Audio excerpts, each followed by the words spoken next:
everybody, and welcome back to another episode of the Male Perspective. I am your host, Lana Reid, and today, on this day, I have the pleasure of sitting down with a gentleman by the name of Pastor W. Eric Croomes. He's an author. He is the executive director of the Kusoma Project, and he is out here teaching believers how to live a very holistic life. And I am looking forward to sharing some time with him, learning more about the work that he is doing. But first and foremost, as I always do, sir, I take a quick moment to pause. Say thank you to you for making time for me today. Time is the gift. Once we give it, we can't get it back. So I truly appreciate you setting aside this time in your day to sit down and chat with me. With that, Pastor Croomes, welcome to the show. Thank you. Thank you so much. Awesome. Well, I want to start off today talking about one of the facets of you, and that's the author side. And you have a book out called Brother to Brother, Becoming Healthy Men Inside Out. And I read a blurb that it parallels one of my favorite stories, David and Goliath. Many times I have given myself the pep talk. Lana, all you need is a slingshot and a rock, and you can make some stuff happen. But could you explain to us the message in the book, what it's about, and how it parallels one of my favorite stories? Yes, absolutely. Thank you for having me. I really, really appreciate it. I actually wrote Brother to Brother, wow, almost a generation ago. It was actually my third book, I believe. I published it in 2000. Well, no, I should say a generation ago, but it was published in 2008. And the reason that I wrote it is because I'm very, very passionate about the empowerment of my people in general, but Black men in particular, and even a step further, Black boys in particular, which is what the Kusoma Project is all about. But I wanted to kind of encapsulate what it means for us to become healthy from the inside out. And what that means to me, or what it meant then and what it means to me, is achieving a measure of spiritual, emotional, intellectual, and physical soundness or wellness in the physical environment that we inhabit every day. And of course, it was tempered by the fast-breaking 24-hour news cycle in which it seemed like Black men we were always the subject matter of negative news and negative events and negative experiences. And so I just, at that time, I was I guess you could say I was an up and coming writer. I was still probing the everyday aspects of living while Black and male in America, and what that meant, and what it still means today in a post George Floyd execution society, and what it portends for the future. And it was one of the reasons why I launched the Kusoma Project, because having been a observer of the trends in the education field or grouping as it relates to our Black boys, some of the disturbing trends that I was observing. I was actually doing some substitute teaching, and I still do it from time to time. And so I was up close and personal and seeing what was going on in the classrooms in terms of our Black boys, and I guess you could say making mental notes and things. Mm-hmm. And then just kind of taking those observations and those experiences and looking at the panoramic view of what's going on with our people in America, and what I can do to try to bring some kind of systemic change to it. So Brother to Brother was one of those books that I wrote almost 20 years ago, but it just continues to reverberate in me, because so many things are happening in our community and to our community. Yes. That I think we all need to take it up a notch and be concerned about it. I want to ask you something, and let me segue, I guess, to Kusoma Project, so I can ask you my question. You are the executive director of the Kusoma Project. Could you explain what that is about? And then I can ask my question after you explain what that was about. Yeah, What it is. absolutely, absolutely. So Kusoma is a Swahili word which means affirmation, or actually it means the love to read, or the affirmation that one receives from reading. And so my biggest passion as it relates to mentoring Black boys is reading. Obviously, because I'm an author myself, I love to read. And so I know what worlds and what vistas being able to read open up for any individual, Black or white or brown or whatever. And so I began to ask myself, well, what does the possibility of developing a love for reading, how does this open up vistas for our Black boys? Yes. Because for so long, I have been hearing and reading about how our Black boys are, in terms of reading comprehension, they are trailing Caucasian and Asian and Hispanic, their peer groups, in just really disturbing ways. And again, I was up close and personal in the classroom and seeing this on an almost everyday basis. So what I decided to do was form this group, online nonprofit group, part of my nonprofit initiative, the Charlie and Dorothy Croomes Foundation, which I created as a homage to my deceased parents. But the one aspect of the organization is reading comprehension or literacy, improving literacy among the Black boy demographic, particularly grades 3 to 5. Because again, just reading and observing, what I discovered was that if Black boys are not reading on grade level by 4th grade, they have a very disastrous future awaiting for them, more than likely, because they are not reading on comprehension. They are not reading on the same grade level as their peer group. So again, it's not every Black boy in every classroom, but far too many of our Black boys are behind the 8 ball, so to speak. So I formed this online group, to address that issue. We hold reading, live reading. We're this August, we hope to have our first. Actually, we had planned an in-person event in 2020 until the pandemic happened, and then so we had to put everything online. So we're kind of like still recovering from that. But this year, we hope to take the initiative to a boots on the ground kind of philosophy and hold our very first read in August of this year in Phoenix, Arizona. So we're looking forward to that.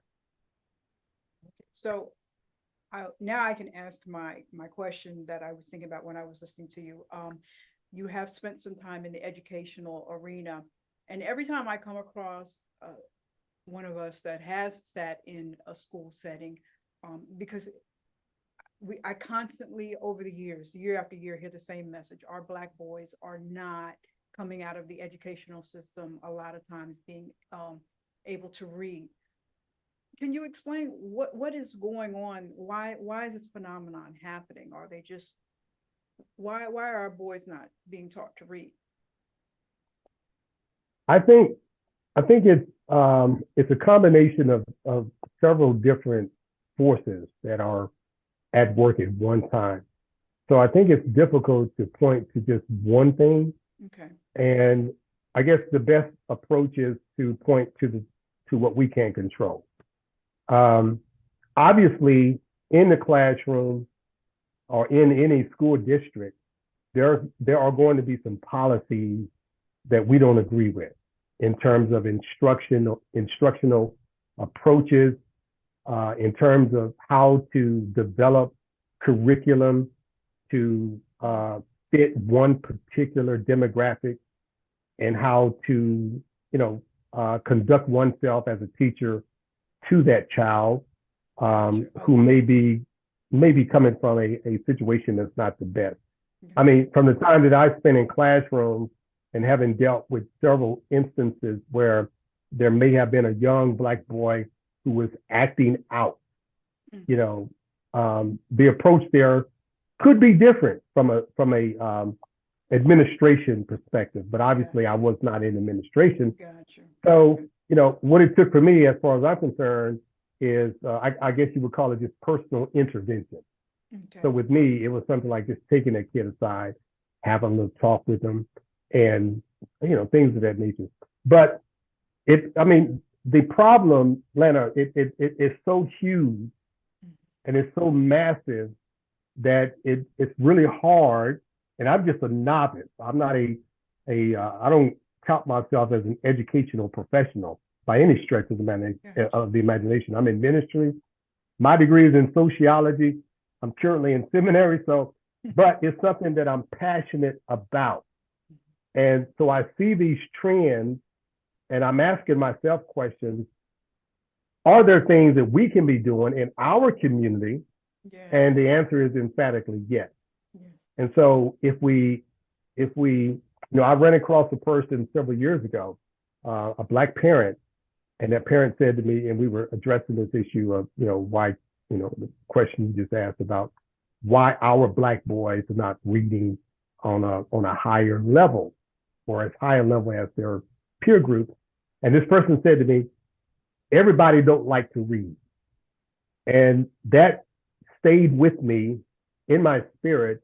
And I was actually troubled by that because, yeah, everybody may not like to read, but when it comes to our demographic, our Black boy demographic, not liking to read can be hazardous to their health, educationally and otherwise. And so you may not like jet skiing. You may not like jumping out of an airplane with a parachute. Those things you can not like, and you can get away with it. You can get through life without doing that. Exactly. But if our Black boys grow up and they don't develop a passion for reading or you know, an appreciation for it, then it's not going to be a good thing down the road.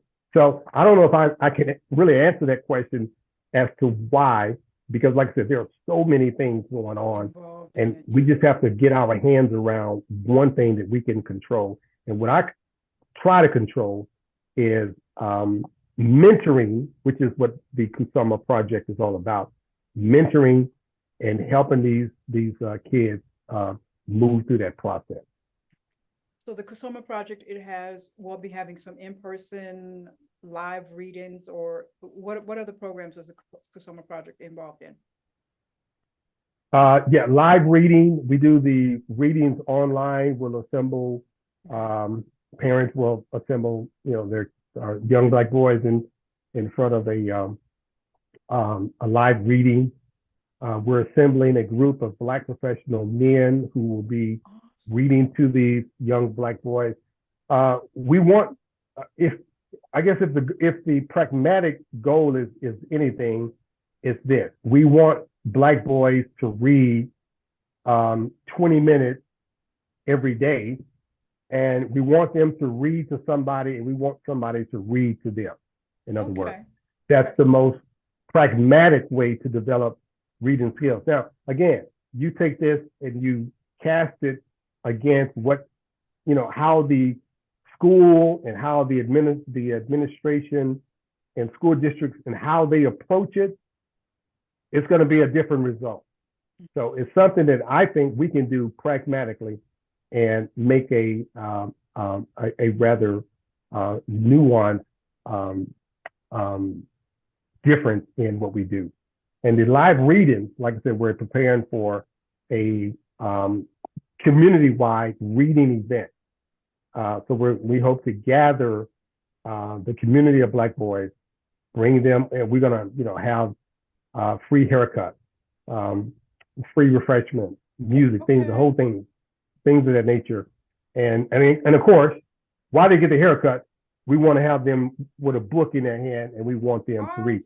So the whole point is to just get them to to develop an affirmation. You can't say that a black boy doesn't like to read when this kid is in third grade, fourth grade, fifth grade, or even sixth and seventh grade, and you have not surrounded him Giving with him books, exposure to it. Yeah, giving him exposure to it. Yes. exposed to it. Correct. Now, if a black boy is exposed to more DVDs, Or those okay, I know I'm games getting into or trouble now, those right? games Or the that game players, exactly.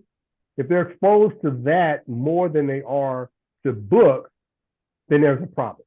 And so we're just trying to elevate the love and affection and passion for reading in this demographic that we possibly can.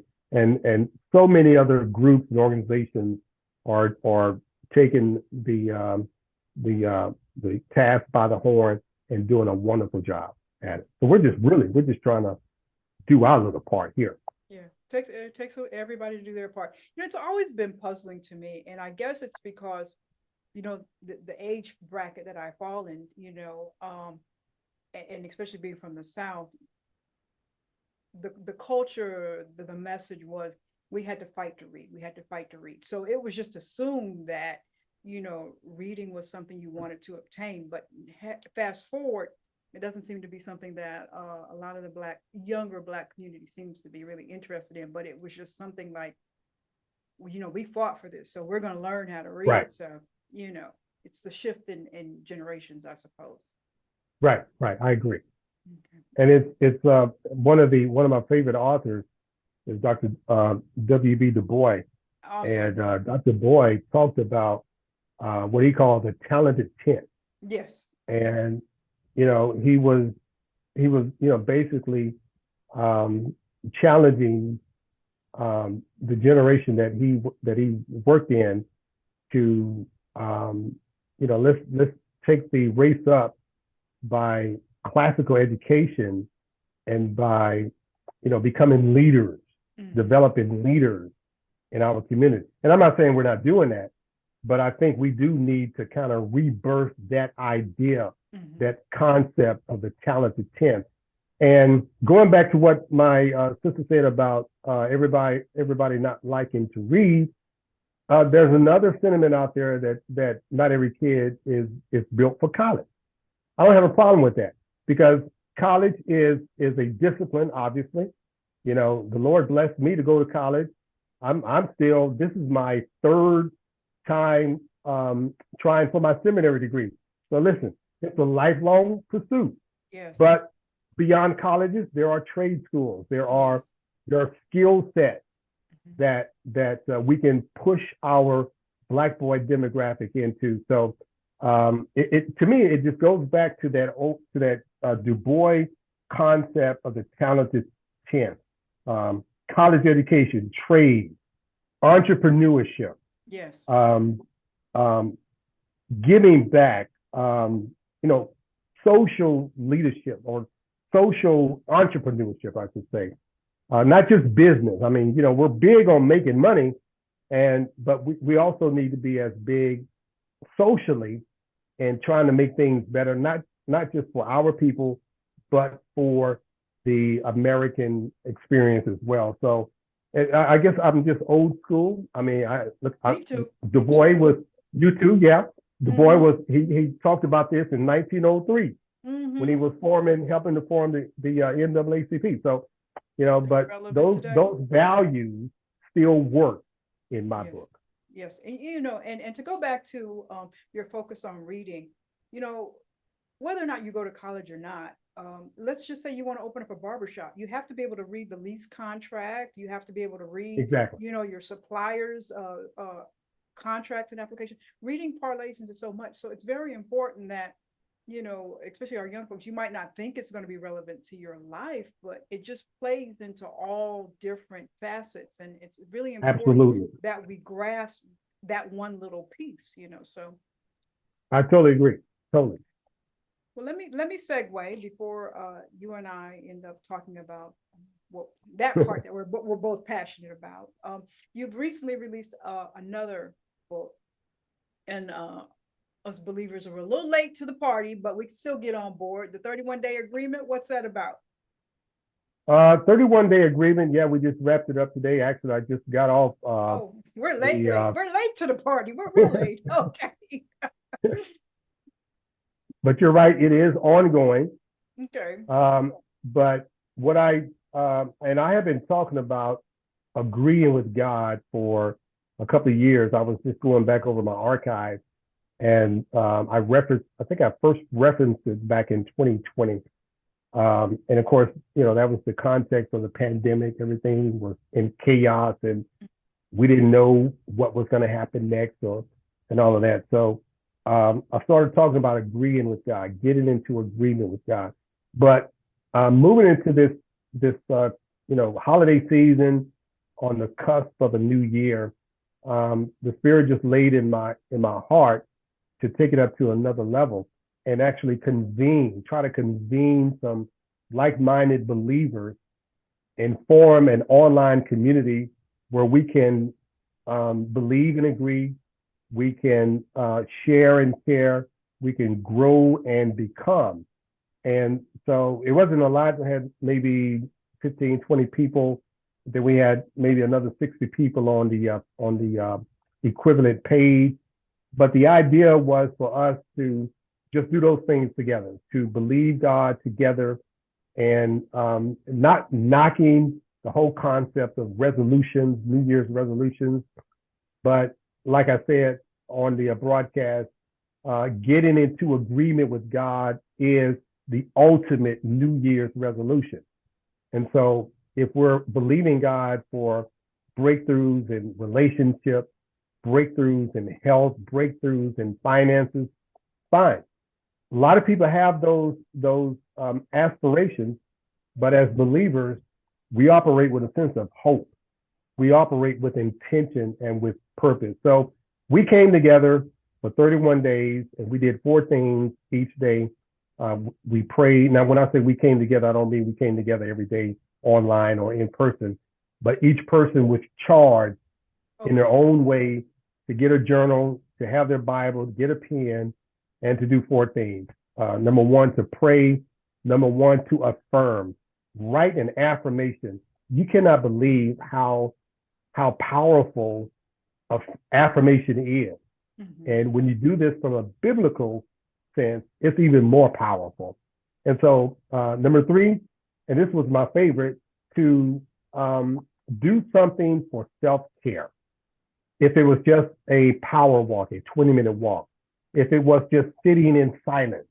You know how hard it is for people today to just sit down and be quiet and be still?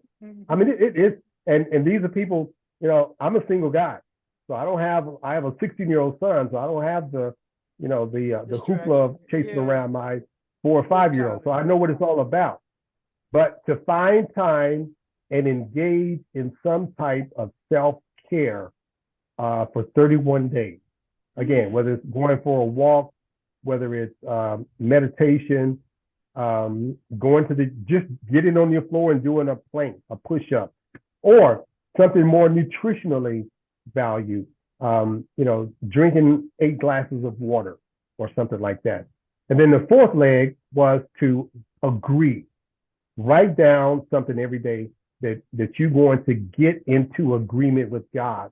And what that looks like is, for example, if it is something with your money, your finances, you agree with God by writing down a scripture, and you declare that you would agree with God. Could be Matthew 6:33 or something like that.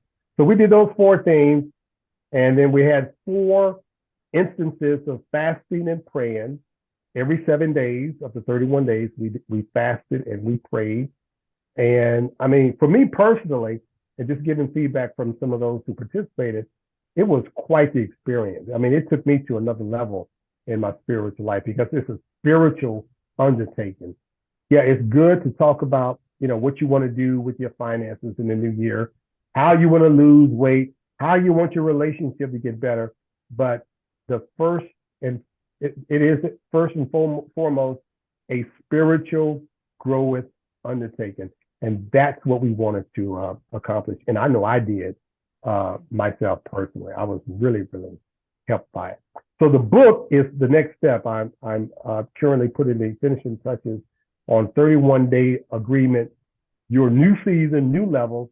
That's going to come out January 31st, but we're doing pre-orders now on my website. I'm excited about it because I'm going to help people move into their new season, new level with purpose and intention. I'm going to help people to let go of who they were supposed to be in 2023 and get excited and embrace who you're becoming in the next year in your new season, on your next level, what God is going to do. And then lastly, and I love this one, I'm going to help people deal with the agreement busting people, attitudes, experiences, and events. Because Lana, you know, as soon as you deem to make yourself better, when you want to elevate your relationship with Christ, guess what happens? All The them enemy demons is going to come. throw All them demons all come. the demons come out and throw all kinds of stuff. Listen, it's only 5 days into the new year, and Oh, I've already experienced, you know, the enemy is already on his job. So I want yes. to help people move through that and remain faithful to their agreement with God. So 31-day agreement, the book is coming out January 31st, and I'm excited about it. Awesome. Awesome. Okay. So this is like a every month kind of renew. Well, we have to renew our minds all the time, but the 31-day agreement, it's a continual throughout the year thing. Yes, it is. I call it interseasonal because your new season, your new level, this one just happened to come at the beginning of the year. Okay. Kind of like a New Year's thing. But there are people who are going to be relocated. There are people who are going to start new jobs. There are people who are going to get married or who are waiting for their engagement period to begin. It doesn't matter what that new season, new level is.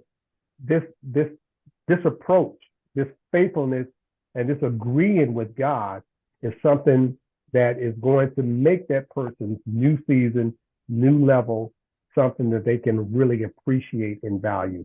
That's the intention. Awesome. I love it. I love it. I love it. Great way to start the year. Great way to start the new year. Yep.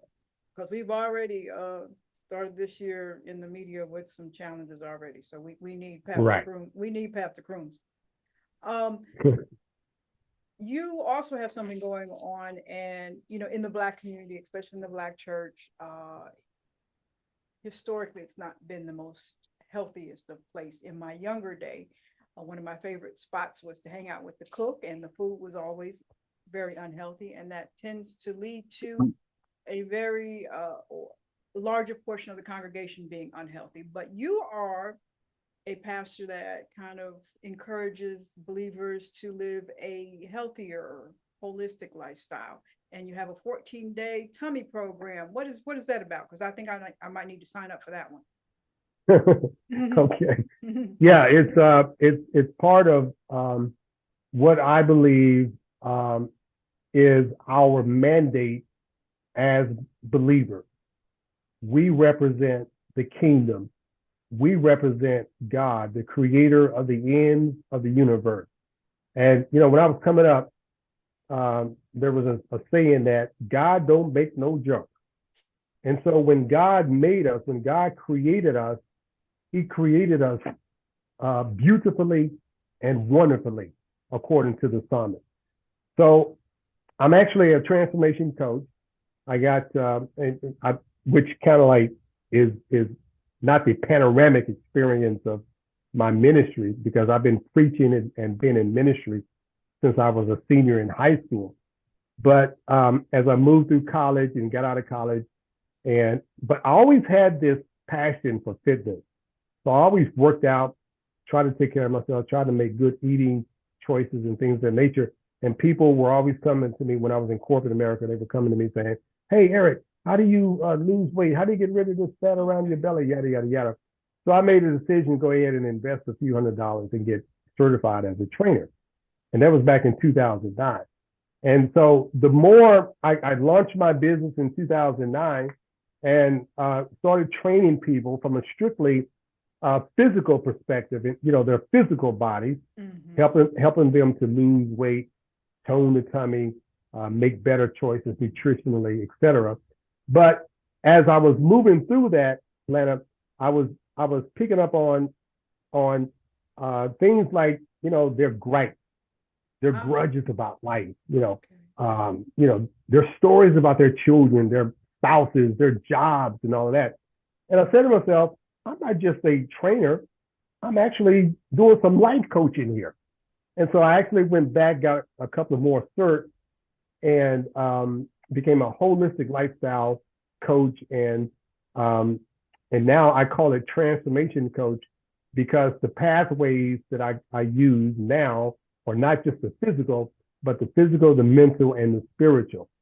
And when you look at it, that's the way God made us. God did not make us just physical human beings. See, obviously, He gave us a soul, He gave us a mind, He gave us a spirit. And so our job, as I see it, is to care for our well-being in all of those areas. So we represent a God who created all things beautiful and wonderful. And so I just think that we have that responsibility to care not just for our physical body, but for our mind. I'm very big on our mental health. I talk about it a lot on my posts, in my articles, on my blog. It's really, really something that I'm passionate about. And then spiritually, drawing closer to God and experiencing that spiritual growth. So 14-Day Tummy, to answer your question, was a program that I designed back in 2015, because there was a certain element of my clientele that just wanted to get a flat tummy, which physiologically, you can't just get a flat tummy and everything else you leave alone. Yeah.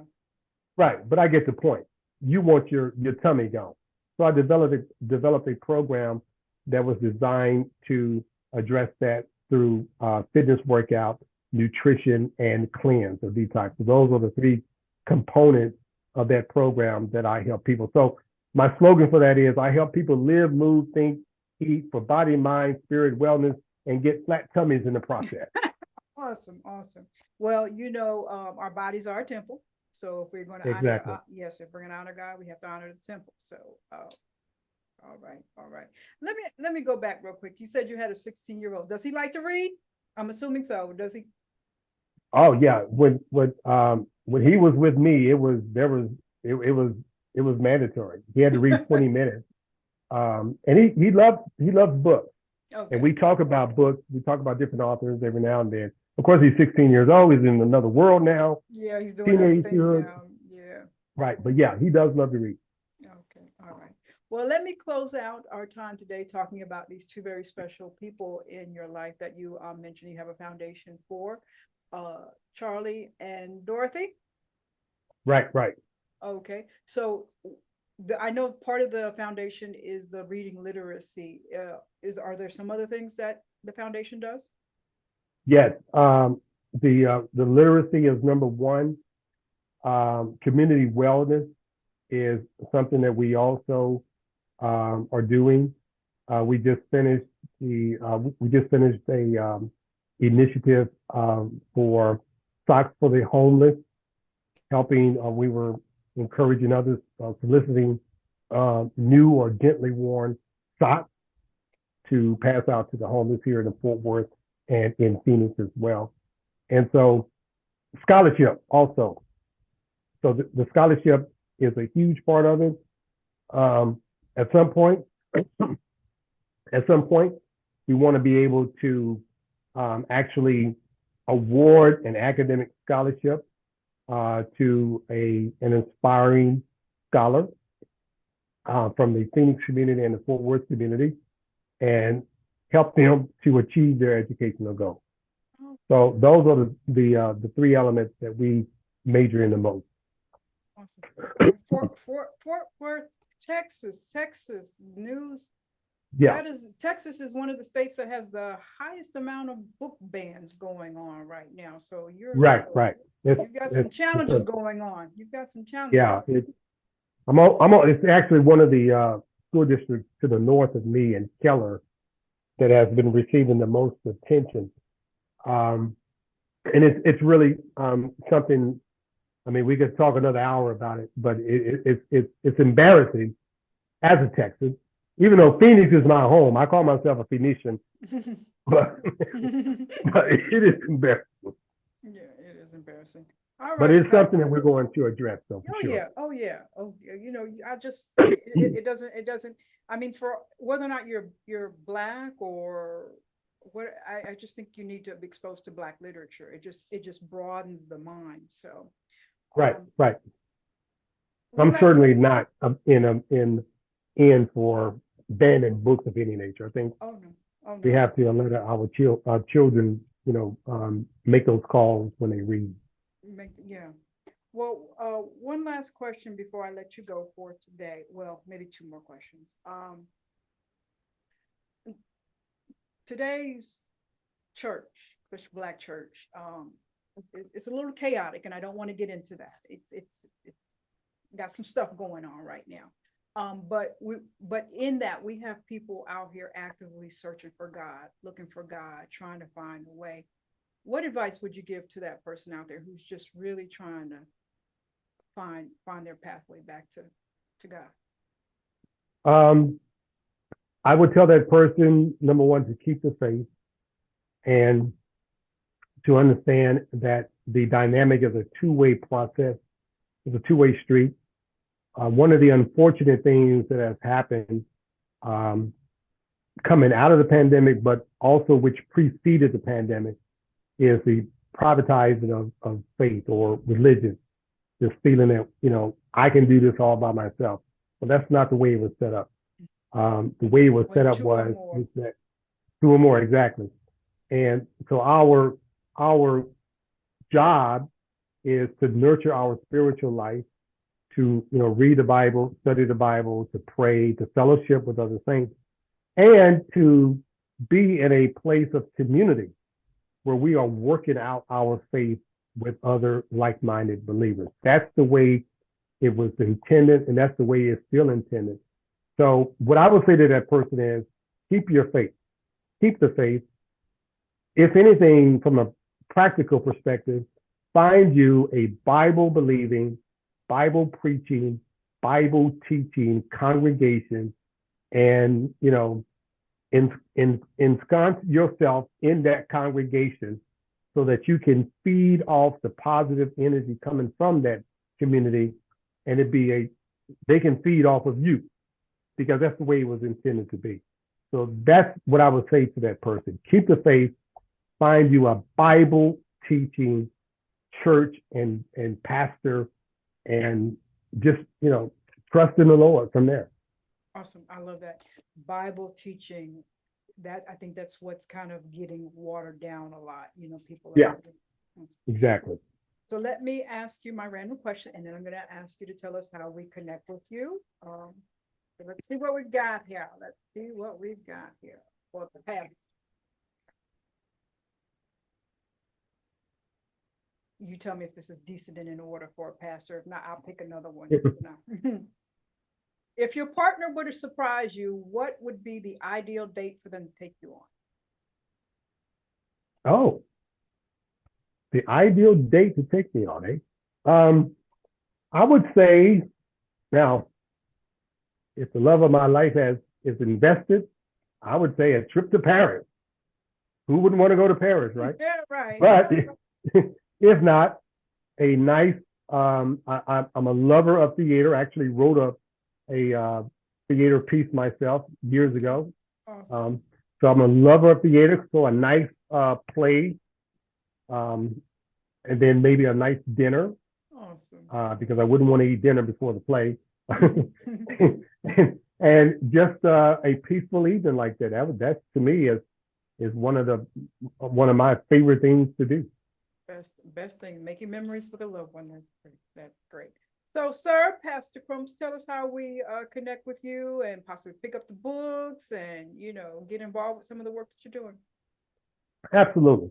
My website is www.pastorwericcroomes, CROOMES.com. That's my primary means of contacting me, or info@pastorwericcroomes.com is my email address. Also on Facebook at Pastor W. Eric Croomes Ministries, LinkedIn, and Instagram, the same. And so those are the primary ways to get in touch with me. I would love to get feedback from your viewers, and you can download any of my books right on my website. Hey, if you want to book me for a speaking engagement, you can do that too. Awesome. I love it. I love the work you're doing. If my mother and father were here, they would tell you that, I used to get in trouble for sneaking to read when I was when it was past my bedtime. So I've always been passionate about reading. It just opened so many doors for me, and it's so much foundation lies Right. on it. So I'm so glad to meet a kindred soul and somebody out there promoting reading and all of the other work that you're doing. So kudos from little old Lana. I appreciate you and the work that you are doing. Planting seeds. Well, thank you. Planting seeds. That's right. Thank you so much. That is all for this week's episode of The Male Perspective. I'm your host, Lana Reid, and I will see everybody next time.